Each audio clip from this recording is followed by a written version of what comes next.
Hello दोस्तों, बिहार शिक्षक भर्ती वाले हो जाइए तैयार। आज लेके आ गए हैं ज्योग्राफी का इम्पोर्टेंट प्रश्नों का कलेक्शन। चलिए देखते हैं आज का पहला प्रश्न। हिमालय क्षेत्र में MCT यानी कि मेन सेंट्रल थ्रस्ट की अवस्थिति के संबंध में निम्न में से कौन सही है, हमसे पूछा जा रहा है। तो सबसे पहले तो जानकारी आपको हो गई कि MCT का रूप क्या होता है। ऑप्शन को चेक करेंगे, बृहद हिमालय के दक्षिण में, या फिर बृहद हिमालय के उत्तर में, या फिर लघु हिमालय के उत्तर में, या फिर इनमें से एक से अधिक, या फिर कोई नहीं। तो इसका जब राइट आंसर हो जाएगा क्या, ऑप्शन नंबर डी। अब कहिएगा ऑप्शन नंबर डी कैसे होगा, क्योंकि जो ये MCT है ये बृहद हिमालय और लघु हिमालय के, इस तरह से लिख लीजिए कि MCT मेन सेंट्रल थ्रस्ट जो है ये क्या, बृहद हिमालय के दक्षिण में। तो देखिए ऑप्शन ए में था बृहद हिमालय के दक्षिण में, और लघु हिमालय के क्या है, उत्तर में स्थित है। तो ये एक पहला पॉइंट हो गया। और देखिए यहाँ उत्तर में भी था, इसलिए ऑप्शन नंबर डी हो गया इसका राइट आंसर। वहीं और क्या ध्यान रख सकते हैं इससे संबंधित पॉइंट में, MCT। तो MCT जो है ये क्या करता है, बृहद हिमालय और किसको, लघु हिमालय को क्या करता है, अलग करता है। तो ये पॉइंट भी आप क्या कर लेंगे, ध्यान में रख लेंगे। ठीक है। और रही बात इसमें आप ये ध्यान रख सकते हैं कि जो MCT है वो लगभग 2200 किलोमीटर, कितने किलोमीटर, तो 2200 किलोमीटर की सीमा के साथ, किसके साथ, 2200 किलोमीटर की सीमा के साथ उत्तर पश्चिमी से, एक एक पॉइंट आपको ध्यान से देखना है, सुनना है और नोट डाउन करना है, दक्षिण पूर्व दिशा में क्या है, फैली हुई है। दक्षिण पूर्व दिशा में क्या है, फैली है। ये भी आप ध्यान रख लेंगे। आगे की अगर इसमें हम और क्या जानकारी जान सकते हैं, तो ध्यान रखिएगा कि लघु हिमालय, चूंकि लघु हिमालय की ही बात आई है यहाँ पर, तो लघु हिमालय एवं शिवालिक के बीच की सीमा को पूछ लिया जाता है कि लघु हिमालय एवं शिवालिक के बीच की सीमा क्षेत्र को क्या कहा जाता है, ये ध्यान भी रख लीजिएगा। तो उसको कहा जाता है MBF। अब MBF मतलब मेन बाउंड्री क्या हो जाएगा, फॉल्ट क्या कहते हैं, मेन बाउंड्री फॉल्ट, MBF कहते हैं। किसके किसके बीच के सीमा क्षेत्र को, ये भी आपको ध्यान में रखना है। आ जाएंगे आज के दूसरे नंबर प्रश्न की ओर। और सारे ज्योग्राफी के प्रश्न एकदम चुन चुन के आपके लिए लाए गए हैं। भूकंपीय तरंगों में धरातलीय तरंग निम्न में से कौन है। ऑप्शन ए है P तरंग, B S तरंग, C है L तरंग, या फिर एक से अधिक, या कोई नहीं। और ये प्रश्न जो है TRE में पूछा भी जा चुका है। तो इसका जो राइट आंसर हो जाएगा L तरंग। ध्यान रखिएगा कि भूकंपीय तरंगों में धरातलीय तरंग कौन सा हो जाएगा, L तरंग। ठीक है। आगे की अगर बात करें, जो ये P तरंग और S तरंग दिया हुआ है, तो ये क्या है, भूगर्भीय तरंग है। कैसा तरंग है, तो भूगर्भीय तरंग है, यानी कि भूकंपीय तरंगों में भूगर्भीय तरंग है, ये ध्यान रख सकते हैं। वहीं आप P तरंग को क्या कहते हैं, प्राइमरी वेव, यानी कि प्राथमिक तरंग। दूसरे की अगर बात करें S तरंग, तो S तरंग को क्या कहते हैं, सेकेंडरी वेव, हर एक बेसिक पॉइंट आपको क्लियर किया जाएगा। तो ये क्या हो जाएगा, द्वितीयक तरंग, द्वितीयक तरंग, तो ये भी आप ध्यान रख लेंगे। वहीं अब एल तरंग की बात आई थी, एल तरंग, तो ये तो धरातलीय तरंग हो ही गया भूकंपीय तरंगों में से। अगर एल तरंग की बात करें तो इसको लव वेव कहते हैं। कौन वेव कहते हैं, तो लव वेव कहते हैं, ये ध्यान रखिएगा। और इसका जो नामकरण हुआ था, एल तरंग का जो नामकरण है एडवर्ड हफ लव के नाम पर किया गया था, इसलिए इसको लव तरंग भी कहा जाता है। हालांकि जो एल तरंग ये है ऑप्शन सी में, ये सबसे क्या होता है, सबसे अधिक विनाशकारी होता है। तो ये पॉइंट भी इसमें ध्यान रख लीजिएगा कि सबसे अधिक विनाशकारी तरंग कौन सा हो जाएगा इनमें से, तो एल तरंग। चलिए तीसरे क्वेश्चन की ओर बढ़ेंगे ज्योग्राफी का। तीसरा प्रश्न हमारा क्या आ चुका है, विश्व की एक प्रमुख स्थानीय पवन सिराकों के संबंध में निम्न में से कौन सा सही तथ्य है। सही पूछा जा रहा है किसके बारे में, तो स्थानीय पवन सिराकों के संबंध में। तो इसका जो राइट आंसर हो जाएगा, क्या हो जाएगा, पहले सेंटेंस देख लेते हैं। यह सहारा रेगिस्तान से भूमध्य सागर की ओर क्या करती है, प्रवाहित होती है, तो ये सही दिया हुआ है।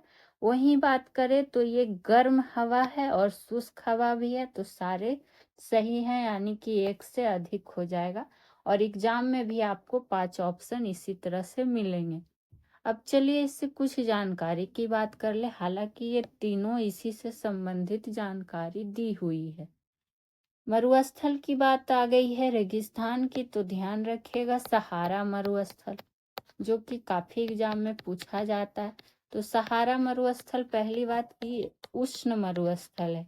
कैसा मरुस्थल है, तो उष्ण मरुस्थल है, ये एक पॉइंट हो गया। वहीं बात करें कि सहारा मरुस्थल जो है ये अफ्रीका महादेश कहाँ स्थित है, ये भी तो पूछ सकता है। तो अफ्रीका महादेश के उत्तरी भाग में क्या है, अवस्थित है, ये आप ध्यान रख लेंगे। और ये विश्व का सबसे बड़ा उष्ण मरुस्थल है, कौन, सहारा मरुस्थल क्या है, विश्व का सबसे बड़ा उष्ण मरुस्थल है, क्या है, उष्ण मरुस्थल है। चलिए आगे की ओर बढ़ेंगे, जो कि होगा चौथा नंबर प्रश्न। चौथा नंबर प्रश्न आ चुका है, पोलावरम परियोजना किस नदी पर है। ठीक है, ऑप्शन ए है महानदी, बी है तुंगभद्रा, सी है गोदावरी, या एक से अधिक या कोई नहीं। तो पोलावरम परियोजना जो है ये गोदावरी नदी पर है, यानी कि ऑप्शन नंबर सी होगा इसका राइट आंसर। वहीं अगर इस परियोजना की बात करें तो ये आंध्र प्रदेश में स्थित है, तो ये ध्यान रख लीजिएगा कि कहाँ स्थित है, तो आंध्र प्रदेश में। वहीं अगर इस परियोजना की अगर हम उद्देश्य की बात करें तो उद्देश्य इसका क्या है, तो मुख्य उद्देश्य जो है, मुख्य उद्देश्य की अगर बात करेंगे तो सिंचाई, बिजली एवं पानी क्या है, पीने के लिए उपलब्ध कराना है, पीने के लिए उपलब्ध कराना है, उपलब्ध कराना है। प्रीवियस ईयर पेपर भी शामिल हैं टीआरई के, और आगे क्या पूछ सकता है वो आपको बताया जा रहा है। वहीं आपसे बात आई है परियोजना की, तो कई बार आपको बता भी चुके हैं इससे संबंधित। तो आप इसमें एक पॉइंट ध्यान रख सकते हैं कि भारत का प्रथम बहुउद्देशीय, कौन उद्देशीय, बहुउद्देशीय, भारत का प्रथम बहुउद्देशीय नदी घाटी परियोजना, नदी घाटी परियोजना जो है वो कौन हो जाएगी, दामोदर नदी घाटी परियोजना, दामोदर नदी घाटी परियोजना। तो ये एक पॉइंट इसमें ऐड ऑन कर लीजिएगा। अगले प्रश्न की ओर आते हैं, देखते हैं अगला प्रश्न हमसे क्या पूछा जा रहा है। अगला प्रश्न आ गया है, भारत में खादर भूमि से, कौन भूमि से, खादर भूमि से संबंधित निम्न में से सही तथ्य की पहचान करें। ऐसे प्रश्न मोस्ट इम्पॉर्टेंट में से एक होते हैं। चलिए इसके बारे में जानते हैं क्या क्या कथन दिया हुआ है। पहला है, यह उत्तरी भारत का क्या है, नवीन जलोढ़ क्षेत्र है। तो सही हमसे पूछा जा रहा है, ठीक है, तो ये सही दिया हुआ है कि नवीन जलोढ़ क्षेत्र है। दूसरा की बात करें तो यह उत्तरी भारत का पुराना जलोढ़ क्षेत्र है। तो ये जब नवीन जलोढ़ क्षेत्र हो गया तो फिर पुराना जलोढ़ क्षेत्र तो होगा नहीं, गलत हो गया। इसका विस्तार पूर्वी उत्तर प्रदेश, बिहार एवं पश्चिम बंगाल में। तो ये सही सेंटेंस दिया हुआ है। वहीं बात करें चौथा, इसका विस्तार हिमाचल, उत्तराखंड एवं उत्तर प्रदेश में। तो गलत हो गया क्योंकि एक दूसरे का अपोजिट दिया हुआ है। तो हमको सही देखना था, केवल एक होगा नहीं, तो केवल एक और क्या हो जाएगा, 3, यानी कि ऑप्शन नंबर बी हो जाएगा इस प्रश्न का राइट आंसर। ठीक है, तो खादर वाला को आप क्या करिएगा, ध्यान रखिएगा, पूछा जाता है। बांगर खादर, यही इस तरह से लिख लीजिएगा कि बांगर पुरानी जलोढ़ मिट्टी को कहते हैं। पुरानी जलोढ़ मिट्टी को क्या कहा जाता है, तो बांगर कहा जाता है। और खादर किसको कहा जाता है, देखिए अभी तो हम लोग जाने ही कि खादर कहा जाता है नवीन जलोढ़ मिट्टी को। तो एक एक बिंदु आपके लिए महत्वपूर्ण है, एग्जाम में मिल सकते हैं, आप इसको लिखते चलिएगा। वहीं अगर मिट्टी की बात आई है तो मिट्टी का अध्ययन भी पूछा जाता है। तो मिट्टी का अध्ययन क्या कहलाता है, पेडालॉजी। क्या कहलाता है, पेडालॉजी या फिर पेडोलॉजी, ध्यान रखिएगा। आ जाएंगे छठे नंबर प्रश्न की ओर। छठा प्रश्न हमारा आ चुका है, जोहर घाटी किस राज्य में स्थित है। ऑप्शन ए है जम्मू कश्मीर, बी है उत्तराखंड, सी है सिक्किम, या फिर एक से अधिक या कोई नहीं। तो जोहर घाटी है उत्तराखंड में, ऑप्शन नंबर बी। ठीक है, वहीं जोहर घाटी की जब बात आई है तो जोहर घाटी को ध्यान रखिएगा कि जोहर घाटी को मिलाम घाटी, कौन घाटी, तो मिलाम घाटी या फिर गौरी गंगा घाटी के नाम से भी जाना जाता है। तो 2 नाम आपको और ध्यान रखना होगा कि किस किस नाम से और इसको जाना जाता है जोहर घाटी को। ठीक है, वहीं बात करें उत्तराखंड की बात जो आई है जहाँ जोहर घाटी स्थित है, वहीं इसके अंतर्गत उत्तराखंड में ही जैसे कुछ घाटी का और नाम ध्यान रखिएगा, इसको कहा जाता है फूलों की घाटी। कहाँ है, तो ये भी कहाँ हो जाएगा, उत्तराखंड में ही हो जाएगा। पूछे दून घाटी, दून घाटी, धर्मा घाटी, धर्मा घाटी, नेलांग घाटी, ये सब इम्पोर्टेंट घाटी है, पूछ सकता है, तो ध्यान रखेंगे उत्तराखंड के अंतर्गत। ठीक है, जम्मू कश्मीर है ऑप्शन ए में, तो इसमें है क्या, कश्मीर घाटी हो गया, लद्दाख में मरखा घाटी हो गया, नुब्रा घाटी, ये सब। आप सिक्किम का एक घाटी क्या कीजिएगा, कमेंट बॉक्स में आंसर, एक क्या सिक्किम में कौन कौन सी घाटियां हैं महत्वपूर्ण, जो आप कमेंट बॉक्स में आंसर देंगे। आएंगे अगले प्रश्न की ओर। अगला प्रश्न आ चुका है, 1 डिग्री अक्षांशीय दूरी किलोमीटर में लगभग कितनी होती है। ऑप्शन ए है 111, 121, 150 या एक से अधिक या कोई नहीं। तो ये होगा 111। तो ये ध्यान रखेंगे कितना, 111 किलोमीटर। ठीक है, और क्या ध्यान रख सकते हैं, वही बात करें तो इस तरह से भी ध्यान रख सकते हैं। अक्षांश की ये जान गए, एक पॉइंट यहाँ पर ऐड ऑन कर लीजिएगा जो पूछ सकता है कि दो देशांतर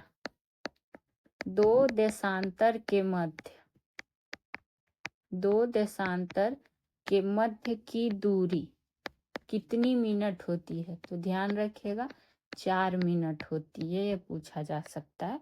उसी तरह से ये भी पूछ सकता है कि विश्व को कितने टाइम जोन में बांटा गया है, तो विश्व को 24 टाइम जोन में क्या किया गया है, बांटा गया है। ये एक इम्पोर्टेंट बिंदु है, ध्यान रखिएगा, पूछ सकता है। वहीं बात करें अक्षांश से, तो ये अक्षांश से नोट डाउन कर सकते हैं कि अक्षांश से क्या निर्धारित किया जाता है, तो अक्षांश से जलवायु और क्या कहता है, ऊंचाई निर्धारित किया जा सकता है, ऊंचाई निर्धारित किया जा सकता है। ठीक है, ध्यान रखिएगा। आगे की ओर बढ़ेंगे अगले प्रश्न पर। अगला प्रश्न आ चुका है, निम्न में से कौन सा तथ्य सही नहीं है पूछा गया है, ये ध्यान देना है। तो 8 नंबर की बात है, देख लेते हैं। कृष्णा नदी प्रायद्वीपीय भारत की सबसे बड़ी नदी है। नहीं, ये तो सही नहीं है। क्यों सही नहीं है? क्योंकि ये जो है कृष्णा नदी प्रायद्वीपीय भारत की दूसरी सबसे बड़ी नदी है। ये होना चाहिए था सेंटेंस, तो गलत हो गया। बी की बात करें तो कृष्णा नदी जो है क्या है, तुंगभद्रा की सहायक नदी है। ये सेंटेंस भी गलत है। इसको उल्टा लिखना चाहिए इस तरह से कि जो तुंगभद्रा नदी है, तुंगभद्रा नदी क्यों गलत है वो आपको बताया जाए। कृष्णा नदी की क्या है, सहायक नदी। कृष्णा नदी की सबसे बड़ी सहायक नदी, कृष्णा नदी की सबसे बड़ी क्या है, सहायक नदी है। तो ये होना चाहिए था सेंटेंस, इसलिए गलत हो गया। वहीं तीसरा की अगर बात करें तो कृष्णा नदी का उद्गम सह्याद्री के दक्षिणी हिस्से में है। नहीं, किस हिस्से में है, ये गलत दिया हुआ था, यहाँ उत्तरी हिस्से में होना चाहिए था। तो पता हो गया कि सेंटेंस क्यों गलत हुआ तीनों का तीनों। तो इसका जो राइट आंसर हो जाएगा उपयुक्त में से एक से अधिक, तो ये आप ध्यान रख लीजिएगा। वहीं तुंगभद्रा नदी तो जान ही गए कि कृष्णा नदी की सबसे बड़ी सहायक नदी है। वहीं ध्यान रखिएगा कि अगर पूछ देगा कि प्रायद्वीपीय भारत की सबसे बड़ी नदी, तब क्या हो जाएगा, तब हो जाएगा गोदावरी नदी। क्या हो जाएगा, गोदावरी नदी। और गोदावरी नदी को क्या कहते हैं, दक्षिणी गंगा भी कहते हैं। क्या कहते हैं, तो दक्षिणी गंगा भी कहते हैं। आ जाएंगे अगले प्रश्न को। और दक्षिणी गंगा के साथ साथ और भी क्या कहते हैं, वृद्ध गंगा नदी भी, वृद्ध गंगा नदी भी। 9 नंबर प्रश्न हमारा आ चुका है, सोलास वन निम्न में से कहाँ पाए जाते हैं।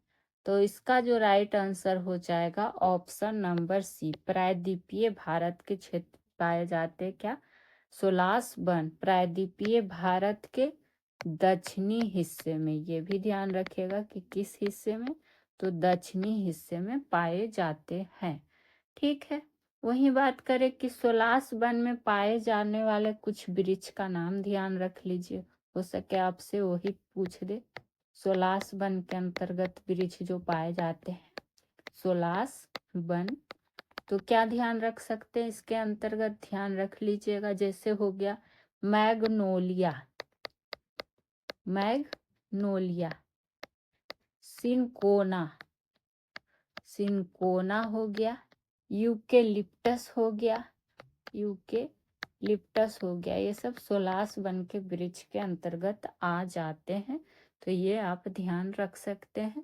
वहीं अगर बात करें कि सोलास वन की जो कुछ उपस्थिति है, अगर कुछ उपस्थिति की बात करें तो सतपुड़ा और क्या कहता है, मैकाल श्रेणियों में भी पाया जाता है। कहाँ पाया जाता है, तो सतपुड़ा और मैकाल श्रेणियों में भी। ठीक है, चलिए आगे की ओर बढ़ेंगे 10वें नंबर प्रश्न पे। सुपीरियर झील कहाँ है, ये हमसे पूछा जा रहा है। ऑप्शन ए है यूरोप महादेश में, एशिया महादेश में, ऑस्ट्रेलिया महादेश में, या एक से अधिक, या कोई। तो ये आपको पता होगा कि सुपीरियर झील जो है क्या है, ना तो यूरोप में है, ना एशिया में है, और ना ही ऑस्ट्रेलिया में, यानी कि इनमें से कोई नहीं होगा। तो फिर सुपीरियर झील है कहाँ? तो सुपीरियर झील है उत्तरी अमेरिका महादेश, उत्तरी अमेरिका महादेश में अवस्थित है। तो ये हल्के प्रश्न में गलती आपको नहीं करना है। वहीं बात करें सुपीरियर झील की, तो आप इसमें ये ध्यान रख सकते हैं कि सुपीरियर झील से ही संबंधित कि कनाडा एवं संयुक्त राज्य अमेरिका के सीमा क्षेत्र में, सीमा क्षेत्र में है। ठीक है। और यह भी आपको पता होगा कि विश्व की सबसे बड़ी, एक एक पॉइंट इससे संबंधित लिखते चलिए, कि विश्व की क्या हो जाएगी, सबसे बड़ी मीठे पानी की झील हो जाएगी, मीठे पानी की झील हो जाएगी क्षेत्रफल के दृष्टिकोण से। तो क्या पता आपसे क्या पूछ दे, हर रूप को ध्यान रखना। वहीं अगर पूछेगा कि सबसे बड़ा झील, यहाँ मीठे पानी की झील था ना, अगर सबसे बड़ा झील पूछेगा तब क्या हो जाएगा, कैस्पियन सागर। तो हर छोटा छोटा पॉइंट ध्यान रखते हुए चलना है। आगे की ओर बढ़ते हैं, और उससे पहले आपसे रिक्वेस्ट रहेगा कि अगर आपको वीडियो अच्छी लगती हो, हमारी मेहनत पसंद आए, तो प्लीज़ आप वीडियो को लाइक ज़रूर कर दीजिएगा, शेयर कर दीजिएगा, और चैनल सॉल्यूशन बाय पीजे को भी सब्सक्राइब कर लीजिएगा। हर सप्ताह आपको यहाँ एक मैराथन क्लासेस भी देखने को मिलेगी, वो भी फुल डिटेल्स के साथ, और सारे एनसीईआरटी बेस्ड क्वेश्चन ही मिलेंगे। तो जो भी बिहार शिक्षक भर्ती की तैयारी कर रहे हैं वो इस चैनल से ज़रूर जुड़ेंगे, और जीके जीएस का संपूर्ण निचोड़ आपको हर विषय का दिया जा रहा है। और मैराथन क्लासेस में आपको polity, history, science, modern history सारे कराए जा रहे हैं। ज्योग्राफी का भी वो फुल डिटेल्स के साथ प्लेलिस्ट बना हुआ है, जाके देख सकते हैं। वीडियो पीडीएफ के लिए आप टेलीग्राम से भी जुड़ सकते हैं। तो ये सब चैनल से संबंधित जानकारी थी। आप लोग का सपोर्ट मिलेगा यही आशा करते हैं, और वीडियो अच्छी लगे तो प्लीज़ एक कमेंट ज़रूर किया करें। चलिए अब सीधे बढ़ेंगे अगले क्वेश्चन की ओर। अगला क्वेश्चन आ चुका है, कालाहारी मरुस्थल का विस्तार अफ्रीका महादेश में निम्न में कहाँ पर है? तो देख लेते हैं कि कहाँ पर है। दक्षिण अफ्रीका में तो है ही, बोत्सवाना में भी है, नामीबिया में भी है। तो ध्यान रखना इनमें से एक से अधिक हो जाएगा। और ऐसे प्रश्न आपको टीचर में दिखते ही हैं, और क्या कहता है ऑप्शन भी इसी तरह से रहेंगे। तो ध्यान से क्वेश्चन आंसर करना है। वहीं बात करें कि कालाहारी मरुस्थल का जो विस्तार है, ये अधिकांश क्षेत्र की अगर हम इसका बात करें तो बोत्सवाना में स्थित है। कहाँ? बोत्सवाना देश में ही क्या है, स्थित है। तो ये ध्यान रख लीजिएगा। ठीक है। वहीं बात करें, अभी हम लोग मरुस्थल पे चर्चा किए थे, सहारा मरुस्थल का। लेकिन अगर आपसे पूछ दे कि दक्षिण एशिया का एकमात्र मरुस्थल, तब उसमें ध्यान रख लेंगे थार मरुस्थल। कौन मरुस्थल? थार मरुस्थल। ठीक है। और एशिया का सबसे बड़ा मरुस्थल की अगर बात हो जाए, एशिया का सबसे बड़ा मरुस्थल, क्या प्रश्न बन सकता है, क्या आपसे पूछ सकता है, क्या कंफ्यूजन क्रिएट किया जा सकता है, हर चीज आपको यहाँ पे सॉल्यूशन दिया जा रहा है। तो एशिया का सबसे बड़ा मरुस्थल कौन हो जाएगा? गोबी मरुस्थल। चलिए आगे की ओर बढ़ेंगे। बिल्कुल आपको पेड बैच जैसा क्वेश्चन का लेवल दिया जाता है, तो आप लोग ज़्यादा से ज़्यादा लोग जुड़िए। सिक्किम राज्य के संबंध में कौन सही है, हमसे पूछा जा रहा है। तो सिक्किम राज्य के संबंध की अगर बात करें तो सिक्किम क्या है, एकमात्र एक अंतर्राज्यीय सीमा धारण करता है ये ध्यान रखना है। तो बिल्कुल करता है, ये सही दिया हुआ है। सिक्किम सिर्फ एक अंतर्राष्ट्रीय सीमा किसके साथ करता है? तो पश्चिम बंगाल के साथ। ये भी आपको नोट डाउन कर लेना है, किसके साथ? तो पश्चिम बंगाल के साथ। ठीक है, वहीं सिक्किम 3 अंतर्राष्ट्रीय सीमा धारण करता है, जो कि ऑप्शन नंबर बी में है, तो ये भी सही है। और वो 3 किसके किसके साथ? तो नेपाल, चीन और किसके साथ? भूटान के साथ। तो हर तरह से आपको क्या करना है? ध्यान रख लेना है। वहीं बात करें किसी सिक्किम का क्षेत्रफल लगभग 7,000 वर्ग किलोमीटर है, तो बिल्कुल है। कितना है? 7,796 वर्ग किलोमीटर, यानी कि तीनों सेंटेंस सही दिया हुआ था, तो एक से अधिक हो जाएगा इसका राइट आंसर। वहीं आपको ये भी पता होना चाहिए कि क्षेत्रफल में गोवा के बाद अगर बात करें कि गोवा के बाद भारत का दूसरा सबसे छोटा, बड़ा नहीं, छोटा राज्य कौन सा हो जाएगा? तब भी क्या हो जाएगा? सिक्किम हो जाएगा। ठीक है, आपको बताना है कि क्षेत्रफल में, आपके लिए एक प्रश्न है कि क्षेत्रफल में तीसरा सबसे छोटा राज्य कौन सा है? तीसरा सबसे छोटा राज्य। कमेंट बॉक्स में सारे लोग आंसर दिया कीजिए। आगे की ओर बढ़ेंगे 13 नंबर प्रश्न पे। बेस्टला निम्न में से किस ग्रह का एक प्रमुख उपग्रह है? तो बेस्टला जो है शनि ग्रह का, तो ऑप्शन नंबर सी हो जाएगा इसका राइट आंसर। वहीं इसका कुछ और शनि ग्रह का उपग्रह में ध्यान रख सकते हैं, जैसे क्या? टाइटन हो गया, बेस्टला जान ही गए, रिया हो गया, और क्या?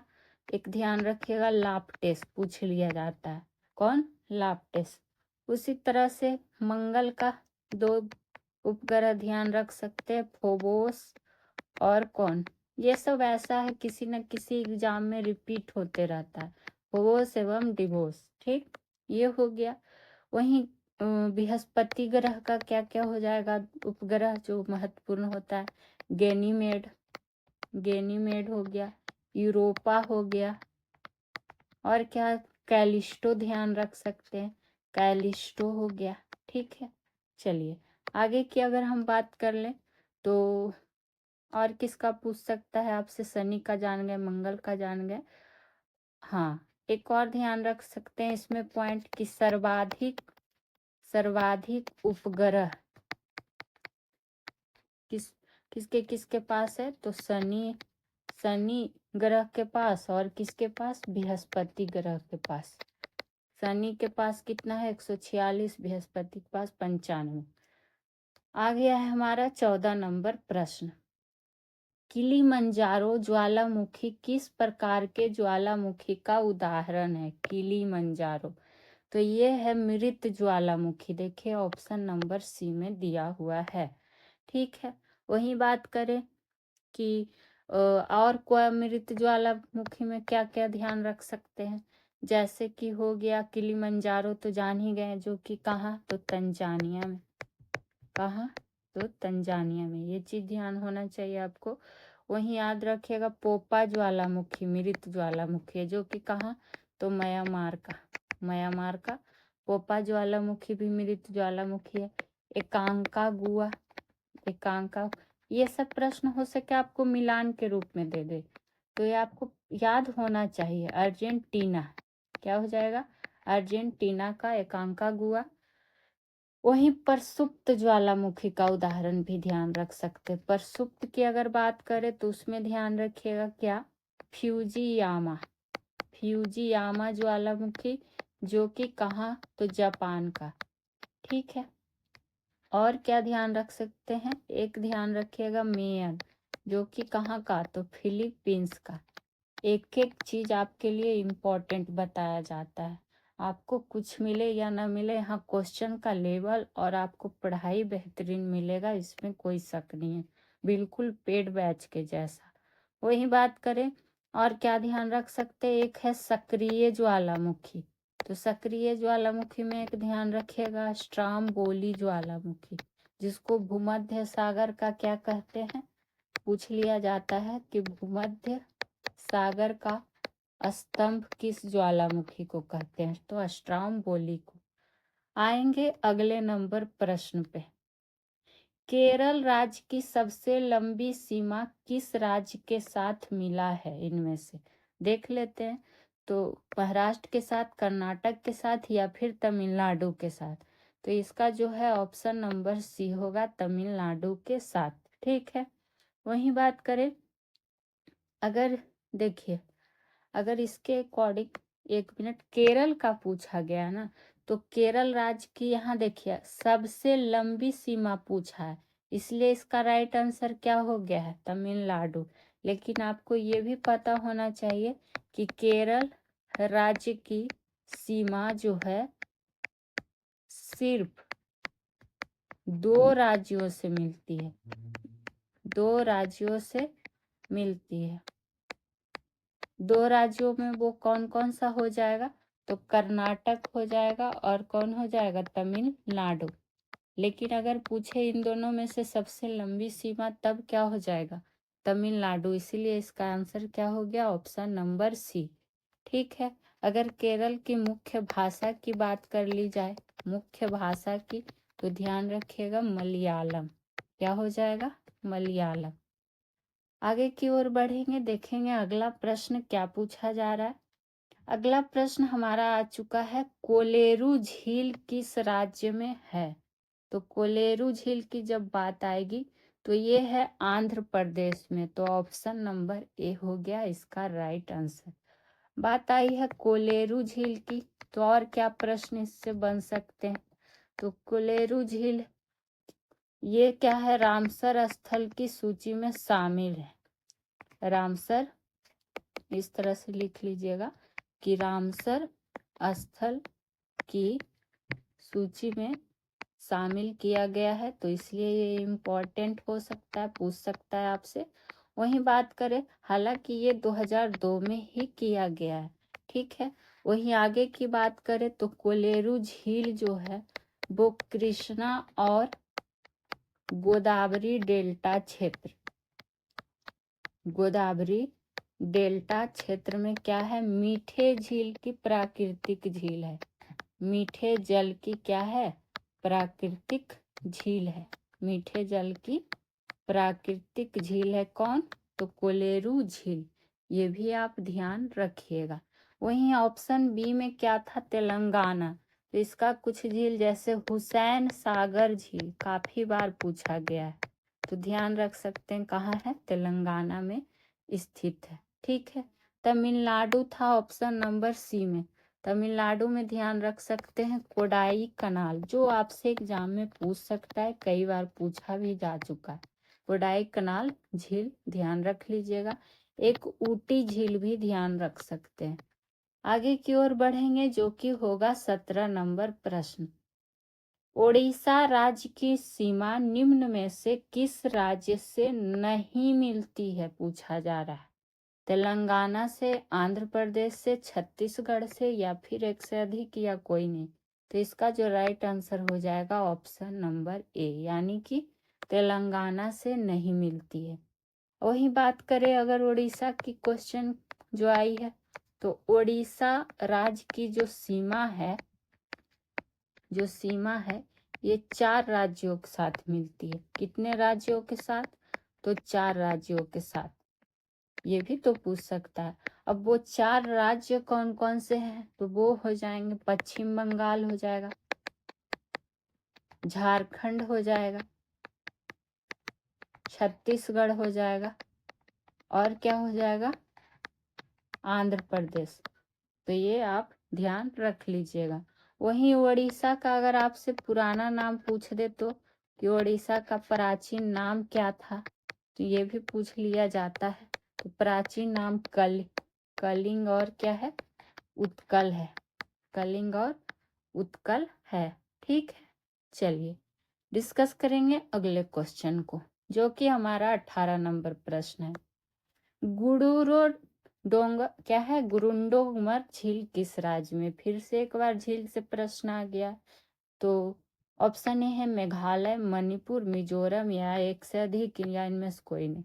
तो आपसे देखिए आज ही पूछे कि सिक्किम में आपको बताना है कौन सा झील है, और वही आ भी गया। तो ऑप्शन नंबर ई, चूंकि गुरुडो मंगरल झील कहाँ है, सिक्किम में है। तो ये एक झील तो आपको पता हो गया। वहीं करें, सिक्किम में भी बिरहद हिमालय में स्थित है। बिरहद हिमालय में क्या है, स्थित है। ठीक है। और यह झील एक मोरेन बांध झील है। कैसा झील है? तो मोरेन बांध झील है। यानी कि, और इस झील को पानी कहाँ से प्राप्त होता है? तो ग्लेशियर से प्राप्त होता है। ये सब आपको पता भी होगा। वहीं बात करें मणिपुर की, जब बात आई है तो इसमें आप ध्यान रख लीजिएगा कि लोकटक झील कहाँ स्थित है। लोकटक झील तो ये मणिपुर में स्थित है। ठीक, चलिए अब आपसे एक प्रश्न यहाँ पर भी पूछ लिया जाए। आपको बताना है उभियम झील, कौन झील? उभियम झील किस राज्य में स्थित है? बताना है कमेंट बॉक्स में। तो जो लोग वीडियो देखते हैं आंसर भी दिया कीजिए। और आगे बढ़ने से पहले एक बार आपसे फिर से रिक्वेस्ट रहेगा कि सॉल्यूशन बाय पीजे चैनल को सब्सक्राइब कर लीजिएगा। बहुत आपके लिए मेहनत किया जाता है। कंटेंट बहुत ही इम्पोर्टेंट, एनसीईआरटी बेस्ड सारे क्वेश्चन आपके लिए चुन चुन के लाए जाते हैं, और फुल डिटेल्स के साथ आपको सॉल्यूशन भी दिया जा रहा है। तो आपको बस क्या कर लेना है, सॉल्यूशन बाय पीजे को सब्सक्राइब कर लेना है, ज़्यादा से ज़्यादा लोगों तक वीडियो को शेयर कर देना है, और लाइक तो करना ही है। और आपको महामैराथन क्लासेस भी दी जा रही है। तो बिहार शिक्षक भर्ती वाले महामैराथन क्लासेस जाके एक बार जरूर चेक करें। प्लेलिस्ट सबका बना हुआ है डिटेल्स के साथ। बाकी आप कमेंट जरूर किया करें कि प्रश्नों का लेवल आपको कैसा लगता है। आगे की ओर बात करेंगे, जो कि होगा 19वां नंबर प्रश्न। बारी दोआब किस क्षेत्र में स्थित है? तो ये है पंजाब क्षेत्र में। तो ऑप्शन नंबर ए हो जाएगा राइट आंसर। वहीं बारी दोआब की बात आई है तो ध्यान रखिएगा कि रावी और ब्यास नदी के बीच का क्षेत्र है। किस नदी के बीच का क्षेत्र है? तो रावी और ब्यास नदी का क्षेत्र है। ठीक है। वहीं और क्या ध्यान रख सकते हैं, क्योंकि आपको अच्छे से पता होगा कि दो नदियों के बीच स्थित क्षेत्र को, दो नदियों के बीच स्थित क्षेत्र को क्या कहा जाता है? तो दोआब क्षेत्र कहा जाता है। दोआब क्षेत्र कहा जाता है। इसलिए आपको पता होना चाहिए। यहाँ हमसे बारी दोआब पूछा गया था, जो कि पंजाब में स्थित है। आगे बढ़ेंगे आज के प्रश्न नंबर 20 की ओर। और प्रत्येक विषय का डेली आपको प्रैक्टिस कराया जा रहा है फुल डिटेल्स के साथ। किस महादेश से कर्क रेखा, विषुवत रेखा एवं मकर रेखा तीनों गुजरती है?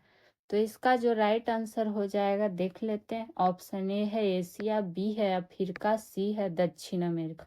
तो ये जो हो जाएगा ऑप्शन नंबर बी, यानी कि ये तीनों रेखा जो है अफ्रीका से होकर गुजरती है, अफ्रीका महादेश से। वहीं आपको अच्छे से ये भी पता होना चाहिए कि कर्क रेखा की जब बात आई है तो ये अफ्रीका महादेश के उत्तरी भाग से, कौन भाग से? तो उत्तरी भाग से।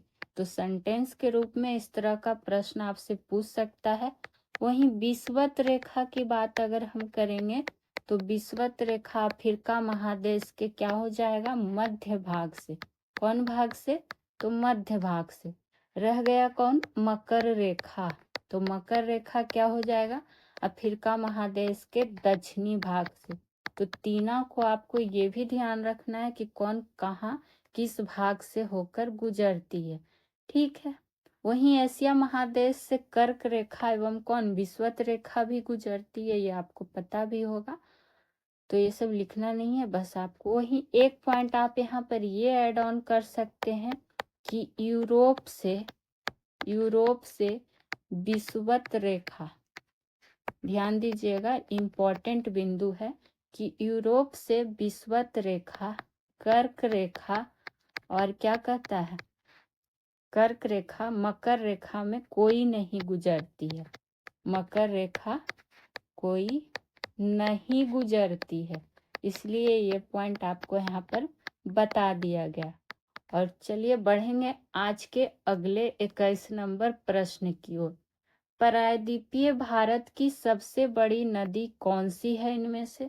तो ये आपको कुछ देर पहले ही हम बता चुके हैं, गोदावरी नदी हो जाएगा। ठीक है, अब अगर आपसे पूछ गोदावरी के बारे में, ये भी आपको बता चुके कि इसे बृहद गंगा नदी भी कहा जाता है। कौन नदी? तो बृहद गंगा नदी। ठीक है, और अगर बात कर ले गोदावरी का उद्गम पूछ लेगा तो उद्गम क्या हो जाएगा? त्रैवकम ग्राम के पास पहाड़ी से होता है।